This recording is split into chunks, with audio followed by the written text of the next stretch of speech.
حضرت حبیب بن زید انصاری صحابہ میں کمزور تھے.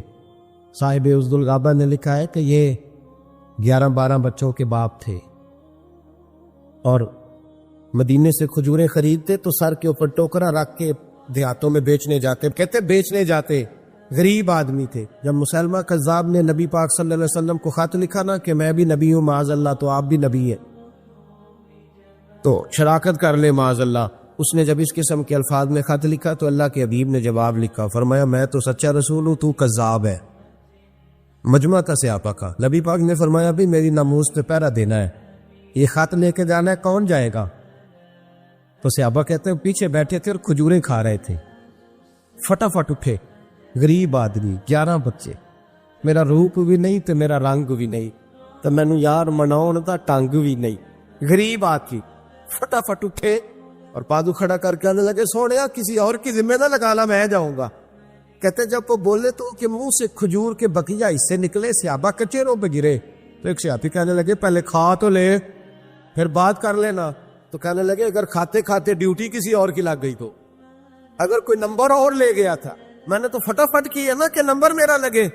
نبی پاک نے خط دیا, گھوڑا دیا, نیزہ دیا, فرمایا جا, رستہ بڑا کٹھن ہے, ذرا دھیان کرنا.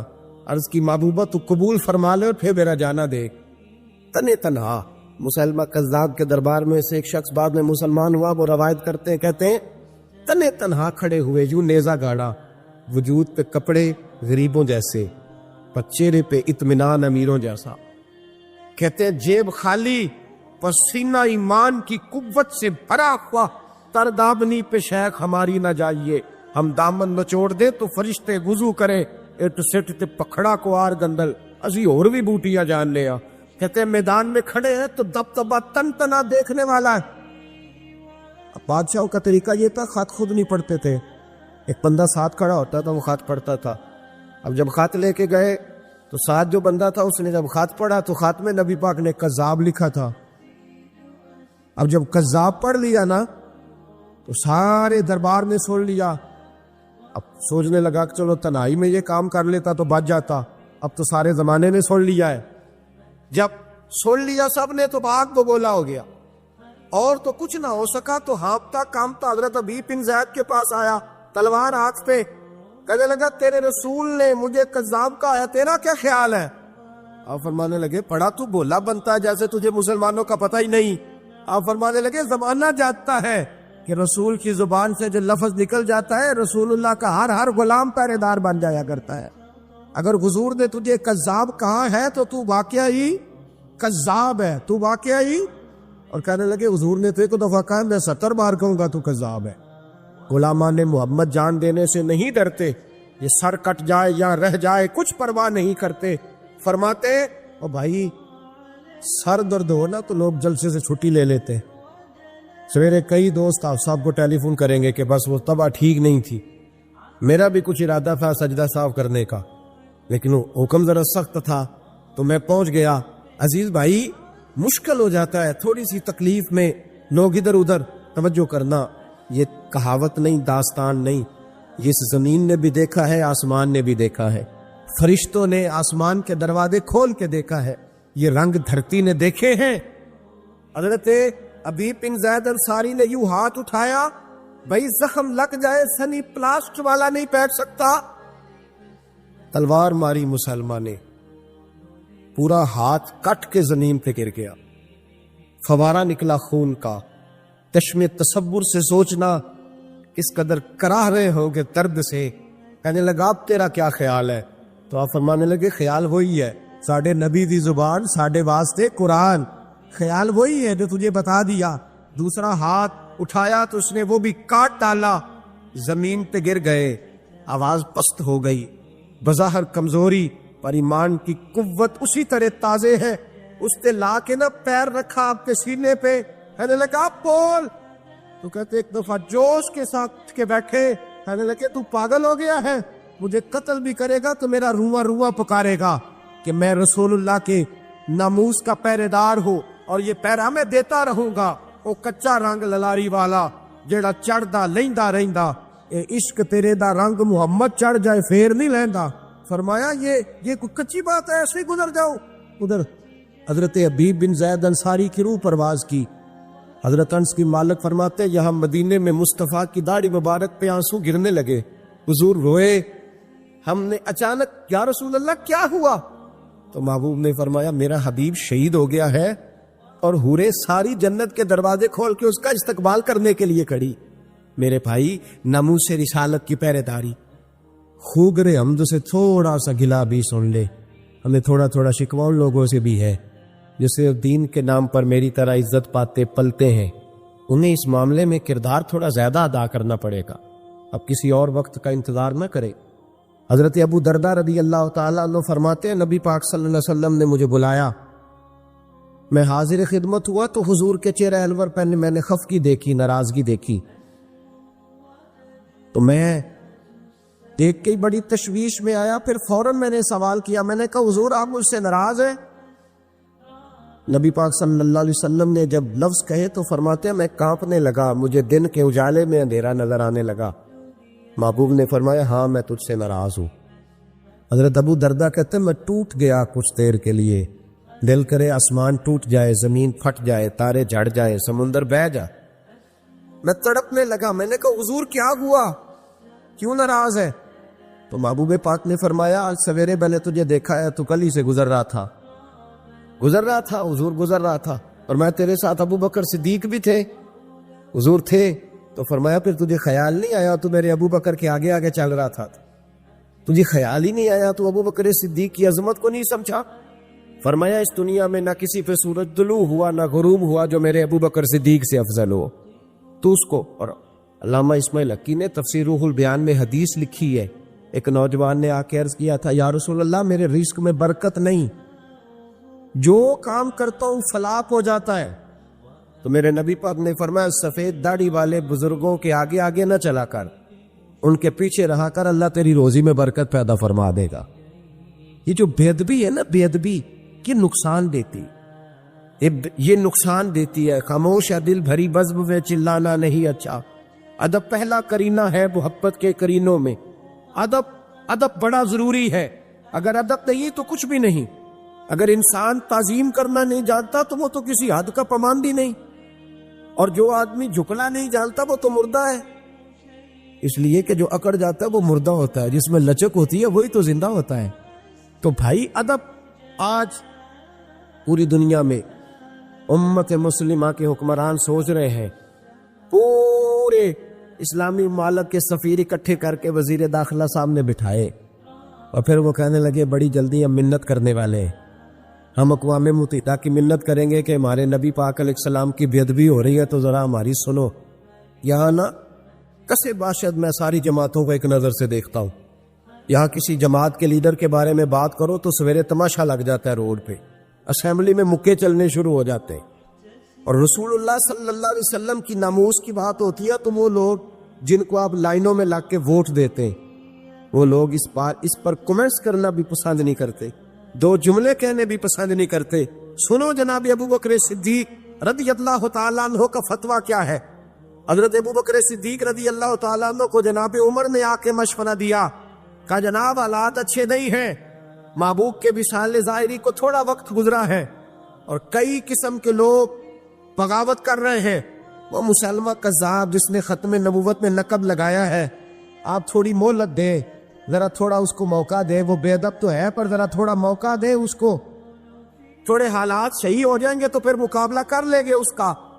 حضرت ابو بکر صدیق نے جناب عمر فاروق جیسے شخص کو گھورا، فرمایا عمر تجھے تیری ماں روئے، اسلام لانے سے پہلے تو سخت تھا، تجھے کیا ہو گیا ہے؟ فرمایا میں مدینے میں اکیلا بھی رہ گیا اور جنگل کے درندے آ کر میری بوٹیاں بھی نوچ کے لے گئے، پھر بھی میں رسول اللہ کی عزت کے ناموس کے تحفظ کے لیے میدان میں اکیلا کھڑا ہو جاؤں تھا، مجھے کسی شخص کی پرواہ اور حکمران کا شکوہ کیا کرنا۔ یہاں گھی کا ریٹ زیادہ ہو جائے تو ہمارے ہر پھٹے پہ ایک ٹاک شو لگ جاتا ہے، ہر چوک میں ایک بحث ہونے لگتی ہے، پھر ریٹ۔ یہاں کل کوئی سیاسی بیان داغ دے گا تو دیکھنا کس طرح لوگ، لیکن ناموس رسالت کے مسئلے میں نا وہ جس طرح 4 5 10 اینکر ہیں ہمارے ملک کے، وہ بیچارے اپنی تنخواہ سیدھی کرتے ہیں، وہ کہتے ہیں نبی پاک صلی اللہ علیہ وسلم نے تو اپنے بے ادب کو معاف کیا، حضور نے تو اپنے بے ادب کو معاف کیا، نبی پاک نے تو اپنے نافرمان۔ او خدا کے بندے کیسی بات کر رہا، کس قسم کا شخص ہے تو؟ او اللہ کے بندے، نبی پاک نے اپنے بے ادب کو معاف کیا، کسی صحابی نے نبی پاک کے بے ادب کو معاف نہیں کیا؟ اگر کسی غلام نے معاف کیا تو بتلا۔ اور رسول اللہ صلی اللہ علیہ وسلم نے بھی اس کو معاف کیا جو چھپ چھپا کے در رسول پہ آ گئے، ورنہ تو میرے حبیب نے فرمایا میرا بے ادب اگر کعبے کی دیوار کے ساتھ بھی لپٹا ہوا ہو تو وہاں سے نکال بھی قتل کر دو، اس لیے کہ دنیا میں سب سے بڑا فتنہ پرور وہ ہے جو رسول اللہ کی بے ادبی کرتا ہے، وہ فتنہ پرور۔ میرے بھائی، نبی پاک صلی اللہ علیہ وسلم کے ساتھ امت کا جو رشتہ ہے وہ وارفتگی کا رشتہ ہے، وہ جنون کا رشتہ ہے، جنون کا۔ قرآن مجید نے کہا یا ایھا النبی انا ارسلناک شاہدا ومبشرا ونذیرا، اے محبوب ہم نے آپ کو خوشخبری دینے والا، ڈر سنانے والا، حاضر ناظر، گواہ بنا کے بھیجا ہے، لتؤمنوا باللہ ورسولہ، تاکہ لوگ اللہ پر ایمان لائیں، اس کے رسول پر ایمان لائیں، وتوزروہ وتوقروہ، اور پھر آپ کی تعظیم اور توقیر کریں، وتسبحوہ بکرۃ واصیلا، پھر صبح و شام اللہ کی پاکی بیان کریں۔ تعظیم رسالت مآب، نبی پاک کا ادب۔ ہم نے تو ان ماؤں کا دودھ پیا ہے جن ماؤں نے کسی حدیث میں نہیں پڑھا تھا۔ ہم نے آج تک نہیں سنا کسی ممبر سے یہ آواز آئی ہو کہ اذان ہو تو سر پہ دوپٹہ لے لینا چاہیے، لیکن میرے دیہات کی ان پڑھ اماں بھی ٹی وی پہ اذان بھی شروع ہوتی ہے تو کہتے ٹھہر جاؤ، پہلے مجھے دوپٹہ لا کے دو، میرے محمد کا نام آنے لگا ہے، میرے رسول پاک صلی اللہ علیہ وسلم کا نام آنے لگا۔ میرے تو دیہات کی ان پڑھ اماں بھی مصطفیٰ کریم کا ادب کرنا جانتی، ہم نے تو ان ماؤں کا دودھ پیا۔ او بھائی، نبی پاک صلی اللہ علیہ وسلم کی امیر ملت سنوسی ہند بانی پاکستان حضرت پیر سید جماعت علی شاہ صاحب محدث علی پوری رحمۃ اللہ علیہ، آپ فرماتے ہیں جب پاکستان کی تحریک چل رہی تھی نا تو ہم لوگ پاکستان کے حق میں تقریریں کرتے تھے، اور ہندو پنڈت جو تھے وہ پاکستان کے مخالف تقریریں کرتے۔ تو اب تو خیر کنگائی الٹی بہ گئی ہے نا، اب تو ہمارے بہت سارے کالم نویس لمبے چوڑے کالم لکھ کے اینڈ پہ لکھتے ہیں کہ ریاستوں کا مذہب نہیں ہوتا، مذہب انسانوں کا ہوتا ہے، ملکوں کا مذہب نہیں ہوتا۔ اور خدا کے بندے، اگر ملکوں کا مذہب نہیں ہوتا تو پھر میرے رسول پاک صلی اللہ تعالیٰ علیہ وسلم اسلامک اسٹیٹ مدینے کو کیوں قرار دیتے؟ پھر حدود حرم کے اندر غیر مسلم کا داخلہ منع کیوں ہوتا؟ اگر مذہب ہی نہیں ملک کا تو یہاں لوگ اس قسم کی اسٹیٹمنٹ دیتے۔ امیر ملت علیہ رحمہ فرماتے ہیں کہ ہمیں یہ نہیں کہا گیا تھا کہ پاکستان سیکولر بنے گا، اگر سیکولر کی بات ہوتی تو علماء کو قربانیاں دینے کی کیا ضرورت؟ ہمیں تو بتلایا گیا تھا کہ پاکستان کا مطلب کیا؟ لا الہ الا اللہ محمد رسول اللہ صلی اللہ علیہ وسلم۔ ہمیں تو بتایا گیا تھا وہ ملک بنے گا جس میں حضرت عمر بن عبدالعزیز کے ماننے والے آئیں گے، وہ ملک بنے گا جس میں حضرت عمر فاروق کو لیڈر سمجھنے والے آئے، حضرت ابو بکر صدیق کو فالو کرنے والے لوگ آئے، ہمیں تو یہ بتلایا گیا۔ حضرت جناب سیدنا پیر جماعت علی شاہ صاحب کہتے ہم تقریریں کرتے تھے تو ہندو پنڈت جو تھے وہ خلاف تقریریں کرتے۔ ایک جگہ ہندوؤں کا جلسہ تھا، کانگریس کے حمایتی لوگ تھے، تو کہتے وہاں سارے ہندو تھے، مسلمان کوئی نہیں تھا۔ تو ہندو پنڈت نے نا معاذ اللہ نبی پاک صلی اللہ علیہ وسلم کی شان میں کوئی بے ادبی کر دی۔ کہتے وہاں کوئی اور نہیں تھا، ایک ملنگ تھا، وہ پیچھے بیٹھ کے نا تو دوری ڈنڈے کے ساتھ اپنا بھی کام کر رہا تھا۔ توجہ ہے میری بات پر آپ دوست؟ میری بات کی سمجھ آ رہی ہے اب آپ کو؟ وہ پیچھے سے اٹھا اور جانے کہاں سے اسٹیج پہ چڑھ گیا، اور اس نے نا پنڈت کے سر پہ 2-3 ڈنڈے مارے۔ کہتے پنڈت فوت ہو گیا وہیں۔ اب شور ہوا، لوگوں نے اس کو پکڑ لیا، جیل میں بند کر دیا۔ حضرت امیر ملت کہتے میں اس کو ملنے گیا، میں نے کہا یار نہ تو نماز پڑھے، نہ تو روزہ رکھے، نہ تو شریعت کی طرف آئے، اور تو نے اتنا بڑا کام کر دیا، بے ادب بھی مار دیا ہے۔ تو کہتے اس شخص نے وہ جواب دیا جو لاکھوں محدثین کے اقوال کی تشریح تھا، جو سینکڑوں مفسرین کی آراء کا لب لباب تھا۔ کہتے ہیں وہ ملنگ مجھے کہنے لگا پیر صاحب میں نماز نہیں پڑھتا، میری غلطی ہے، روزہ نہیں رکھتا، میری غلطی ہے، میں شریعت کی طرف توجہ نہیں کرتا، دعا کرے اللہ مجھے توفیق دے، ساری غلطیاں اپنی جگہ پہ، پر میں گناہگار ہوں، اپنے محمد عربی کا غدار تو نہیں نا، میں گناہگار ہوں، کوئی غدار تو نہیں نا، یہ تو نہیں نا ہو سکتا میری موجودگی میں کو میرے رسول کے بارے میں بات کر جائے۔ اس نے کہا میں جیل کی دھرتی پہ آیا ہوں اور مجھے یہاں آ کے وکیلوں اور ججوں نے پوچھا ہے کہ تو ایک دفعہ انکار کر، تیرا کچھ کر لیں گے۔ میں نے کہا میں انکار نہیں کرتا، بلکہ جیل میں کھڑا ہو کے بھی للکاروں گا کہ اگر یہاں بھی کسی نے میرے مصطفیٰ کے بارے میں بات کی تو اس کا گلہ کاٹ کے رکھ دوں گا۔ یہ جو ناموس رسالت کا معاملہ ہے، یہ جو ناموس، یہ حساس معاملہ ہے، اور یہ جنونی دیکھیں، حضرت سیدنا صدیق اکبر رضی اللہ تعالیٰ عنہ ایک بہت بڑی شخصیت کا نام ہے۔ یہ واحد شخصیت ہے جس کی صحابیت کا انکار کفر ہے، اس لیے کہ ان کے لیے لفظ صحابی قرآن پاک نے استعمال کیا۔ اذ یقول لصاحبہ لا تحزن ان اللہ معنا، جب کہا انہوں نے اپنے صحابی سے کہ غم نہ کرو، ان اللہ معنا، اللہ ہمارے ساتھ۔ تو یہ غار کا جو واقعہ ہے، اس میں لفظ صحابی قرآن پاک نے حضرت صدیق اکبر کے لیے بیان کیا۔ ان کے صحابی ہونے کا جو انکار کرے گا کافر ہو جائے گا۔ ان کے اندر بہت ساری خصلتیں تھیں، اللہ سے ڈرتے تھے، سخی بہت زیادہ تھے، ان کو اللہ تبارک و تعالی نے ہمت بڑی دی ہوئی تھی، شعوری ہمت۔ کچھ لوگوں میں فیصلہ کرنے کی قوت نہیں ہوتی، لیکن قوت فیصلہ حضرت ابو بکر صدیق کو اللہ نے بہت زیادہ عطا فرمائی تھی۔ اکیلے فیصلہ کر کے ڈٹ جانے کی ان کے اندر صلاحیت ہے۔ ایک جملے میں فاضل بریلوی نے کمال کر دیا۔ اعلیٰ حضرت فرمانے لگے، دنیا میں نبی پاک صلی اللہ علیہ وسلم سے بڑا پیر کامل کوئی نہیں، اور جناب ابو بکر صدیق جیسا مرید بھی کوئی نہیں۔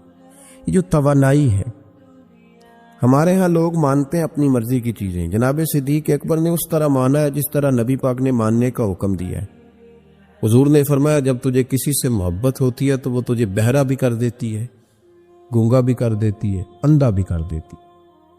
نہ انسان محبوب کا نقص دیکھ سکتا ہے، نہ سن سکتا ہے، اور نہ کبھی اس کی زبان سے وہ جملہ ادا ہو سکتا ہے۔ جس کو محبت ہو، جس نے بات سن لی وہ بھی محبت میں کچا ہے، جس نے بیان کر لی وہ تو فیل ہے نا، بالکل ہی وہ تو ناکام ہو گیا، اور جس نے دیکھ لی، اوہو ایسا نہیں کرنا چاہیے تھا، اس نے بھی ابھی پیار نہیں کیا۔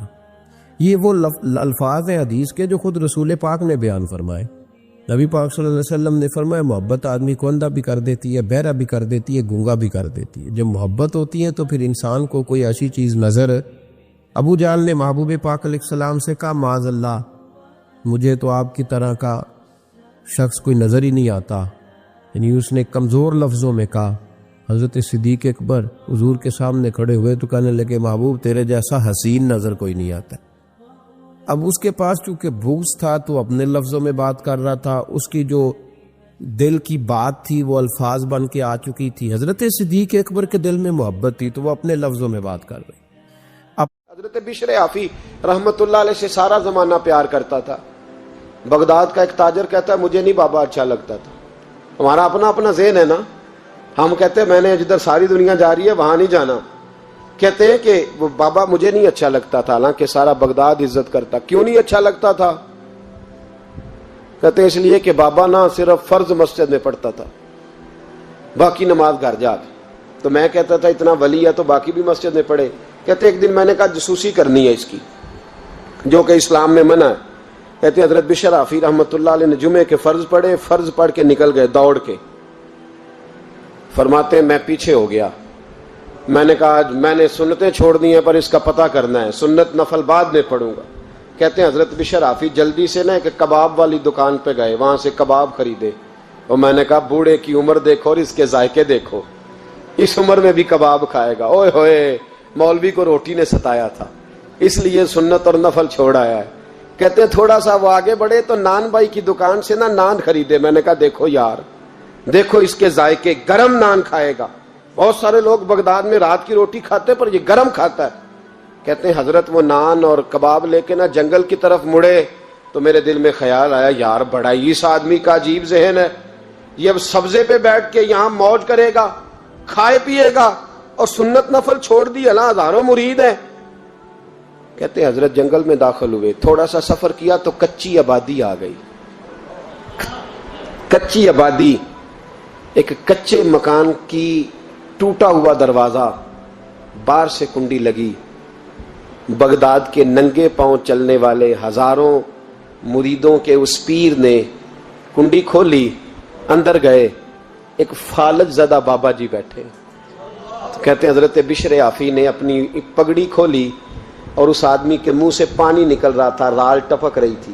کہتے ہیں پہلے اپنی پگڑی سے منہ صاف کیا، پھر پیالے سے پانی ڈال کے منہ دھویا، پھر حضرت اس کے ٹانگوں پہ کپڑا ڈال کے روٹی کا لقمہ توڑ کے اس کے منہ میں ڈال کے کہنے لگے بابا ناراض نہ ہونا، جمعے والے دن مجھے دیر ہو جاتی ہے، ابھی تو میں نے سنت اور نفل بھی پڑھنے ہیں، ناراض نہ ہونا مجھے دیر ہو جاتی ہے. کہتے ہیں وہ بابا رو پڑا اور کہنے لگا بشر یار 14 سال ہو گئے تو روز آتا ہے. 14 سال، یہ 1 صدی کا قصہ ہے، 2-4 برس کی بات نہیں. 14 سال سے تو روز آتا ہے، میں پتہ نہیں کب تک لاش بنے پڑا رہوں گا، تو کب تک آئے گا؟ حضرت بشر آفی نے بابے کے یہاں سے پوچھ کے کہا بابا فکر نہ کر، آج کے بعد یہ جملہ نہ کہنا کہ تو میرے لیے بوجھ ہے. فرمایا لوگ سمجھتے ہیں کہ میں نے عبادت کر کے مقام پایا ہے، لوگ سمجھتے ہیں میں نوافل زیادہ پڑھتا ہوں، دنیا جانتی ہے کہ میری رات کی تسبیح زیادہ مضبوط ہے، پر میں ان میں سے کوئی بات بھی نہیں، میں تو تیری نوکری کرتا ہوں تو اللہ نے میری عزتوں میں اضافہ فرما دیا ہے. سوچ ہی صاف نہیں، نظریہ ہی ٹھیک نہیں، فکر ہی ٹھیک نہیں. اسلام نظریے کا مذہب ہے، سوچ کا. مسند امام احمد بن حنبل کی حدیث سنی، حضرت انس بن مالک فرماتے ہیں جب انسان نے روزہ رکھا ہوتا ہے نا تو روح ویسے ہی پاک ہوتی ہے اس کی. میں نے یہ سوچا کہ کچھ باتیں ایسی کی جائیں جس سے تھوڑی سی سوچیں بھی تبدیل ہو، کچھ سوچوں کا وضو، سوچوں کا غسل، افکار و نظریات کی بھی بات ہو. ہم سمجھتے ہیں کہ شاید کثرت عبادت اصل ہے. اقبال کہتے ہیں یہ ذکر نیم شبی، یہ مراقبے، یہ سرور تیری خودی کے اگر نگہباں نہیں تو پھر کچھ بھی نہیں. تیری خودی کے اگر، اور پھر عام چیز نہیں کہا یہ ذکر نیم شبی، سویرے سحری کا ذکر، یہ مراقبہ، یہ جو تو گھنٹوں اللہ کی یاد میں بیٹھا رہتا، یہ سرور. کہتے بے کیف عبادت نہیں، سرور والی. یہ ذکر نیم شبی، یہ مراقبے، یہ سرور تیری خودی کے اگر نگہباں نہیں، اگر تیرے نظریے کو نہیں بدل سکے، تیری سوچ نہیں بدل سکے، تیرا ایمان مضبوط نہیں کر سکے، تیری خودی کے اگر نگہباں نہیں تو پھر کچھ بھی نہیں. اور خرد نے کہہ بھی دیا لا الہ الا اللہ تو کیا حاصل؟ دل و نگاہ، دل و نگاہ، دل و نگاہ اگر مسلمان نہیں تو پھر کچھ بھی نہیں. دل و نگاہ. اقبال کہتے ہیں ایک دل کا کلمہ پڑھ، دوسرا نظر کا کلمہ پڑھ، ان پہ پابندی لگا. دل و نگاہ اگر مسلمان نہیں تو پھر تو کچھ بھی نہیں، کچھ بھی نہیں. حضرت انس بن مالک کہتے ہیں میں حضور کے پاس بیٹھا تھا، حضرت عبداللہ ابن عمر بھی بیٹھے تھے، کوئی بات ہو رہی تھی، ایک حجرے میں بیٹھے تھے، دروازے پہ دستک ہوئی. مسند امام احمد میں حدیث ہے، نبی پاک علیہ السلام نے فرمایا انس دروازہ کھولو، دروازے پہ وہ بندہ ہے جس کو اللہ بغیر حساب کتاب جنت عطا فرمائے گا. وہ بندہ ہے دروازے پہ. حضرت انس بن مالک کہتے میں نے دروازہ کھولا تو بندہ دیکھا، غریب سا ایک انصاری صحابی، اور بندہ بڑا سادہ، وضو تازہ کر کے آیا تو پانی کے قطرے داڑھی سے بہ رہے، اور چمڑے کے جوتے اس نے لپیٹ کے نا تو بغل میں چھپائے ہوئے. آ کے عطیات کی حالت میں بیٹھا، حضور سے 2-4 باتیں کی، چلا گیا. ہم اس کا رنگ دیکھتے رہے اور مصطفیٰ کا کرم دیکھتے رہے. اس کو حضور نے جنتی کہا ہے. کہتے ہیں اگلے دن اسی ٹائم اسی وقت ہم حضور کے پاس بیٹھے تھے، پھر دروازے پہ دستک ہوئی. حضور نے فرمایا دروازہ کھولو، دروازے پہ وہ بندہ ہے جسے اللہ بغیر حساب کتاب جنت عطا فرمائے گا، بغیر حساب. کہتے ہیں دروازہ کھولا، اور جیسے ہی میری نظر پڑی بندہ بھی وہی ہے جو کل آیا تھا، اور انداز بھی وہی ہے جو کل تھا، اسی طرح پانی کے قطرے، اسی طرح جوتے بغل میں. السلام علیکم، کل حضور فلاں بات کی تفصیل پوچھنی مجھ سے رہ گئی تھی، غلطی ہوگی، دوبارہ آیا ہو. اس نے اپنی گفتگو کی، چند جملوں میں بات سمیٹی، چلا گیا. فرماتے اتفاق کی بات کہ دن تیسرا، بندے بھی ہم دونوں، میں اور عبداللہ ابن عمر. حضرت انس بن مالک کہتے ہیں دونوں بیٹھے تھے، سیم ٹائم سیم ڈے. پھر دستک ہوئی، حضور نے فرمایا دروازہ کھولو، اور مسکرا کے فرمایا دروازے پہ وہ بندہ ہے جسے اللہ بغیر حساب کتاب جنت عطا فرمائے گا. کہتے ہیں کھل اٹھے ہمارے چہرے، باہر گئے، دستک ہوئی تھی، دروازہ کھولا. فرماتے مجھے یقین تھا وہی ہوگا جو 2 دن پہلے آیا تھا، اور میرے یقین کے مطابق ہی کام ہوا. وہی بندہ تھا جو کل بھی تھا، جو پرسوں بھی تھا، حالت اور کیفیت اور انداز بھی وہی تھا. پانی کے قطرے بہ رہے ہیں، اور اس شخص نے جوتے بغل میں دبائے ہوئے خدمت میں حاضر ہوا, بیٹھ گیا, بات چیت کی, چلا گیا. حضرت انس بن مالک کہتے ہیں تھوڑی دیر ہوئی تو حضور بھی تشریف لے گئے. حضرت عبداللہ ابن عمر مجھے کہنے لگے یار ویسے کتنے اس کے نصیب ہیں, کتنے نصیب ہیں. کوئی آیا لے کے چلا گیا, کوئی آیا لے کے چلا گیا, کوئی عمر بھر بھی نہ پا سکا. میرے مولا تجھ سے گلا نہیں, یہ تو اپنا اپنا نصیب ہے. کس طرح کا انداز. ایک دن بیٹھے بیٹھے نا ایسے مسجد میں بیٹھے ہوئے تھے تو اچانک اٹھے. ہوش مند آدمی تھے, دانا آدمی تھے, بڑی ڈیوٹی کرنے اٹھے. تو جو ملک شام کی طرف راستہ جاتا تھا نا مدینے کا, اس راستے جانے لگے. امیر المومنین حضرت ابو بکر صدیق جاتے جا رہے ہیں. تھوڑی دیر گزری تو کچھ صحابہ نے کہا حضور آپ کدھر جا رہے ہیں؟ ہم بھی پیچھے پیچھے, کدھر جانا ہے؟ تو پلٹے تو رو پڑے. کہنے لگے ایک دفعہ نبی پاک صلی اللہ علیہ وسلم کئی دن کے بعد ہی نظر نہیں آئے تھے, پھر حضور ادھر سے تشریف لائے. تو میرے دل میں خیال آیا شاید آج بھی حضور ادھر سے آ جائیں. تو میں چلا سب روگاں دا روگ محمد جس کا نام بچھوڑا. کہا میں جب بہت علیل ہوئے نا حضرت صدیق اکبر, تو جناب عمر فاروق رضی اللہ تعالیٰ انہوں نے ایک طبیب بلایا ملک شام سے. کہا اسے دیکھو تو صحیح, روز بروز کمزور ہوتے جا رہے. تو طبیب دیکھ کے کہنے لگا مرض تو کوئی نہیں, لیکن ان کا دل بے چین ہے, ان کی روح پریشان ہے, یہ کسی سے بچھڑے ہوئے لگتے. تو حضرت عمر کہنے لگے صدیق کیا بات ہے یار, کس سے بچھڑے ہو؟ تو جناب ابو بکر نے آنکھ کھول کے دیکھا, فرمایا تجھے تو جیسے پتہ ہی نہیں, تمہیں تو جیسے خبر ہی نہیں. تو حضرت عمر بھی رو پڑے.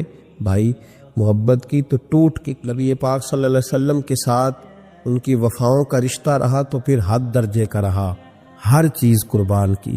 یہ جو لوگ سوچ سمجھ کے چلتے ہیں نا وہ بیچارے اپنے ذائقے کھو بیٹھتے ہیں سارے. حضرت صدیق اکبر رضی اللہ تعالیٰ عنہ کی زندگی بتاتی ہے کہ حضور کی غلامی کرو تو کھل کے کرو, ڈٹ کے کرو. پھر جو بچا کے رکھتے ہیں ان کے پاس کچھ بھی نہیں رہتا. خود محبوب پاک صلی اللہ علیہ وسلم نے فرمایا حضرت اسماء بنت ابی بکر صدیق سے, فرمایا رب کے راستے میں جب دے تو گن گن کے نہ دیا کر, ورنہ وہ بھی تجھے گن گن کے ہی دے گا.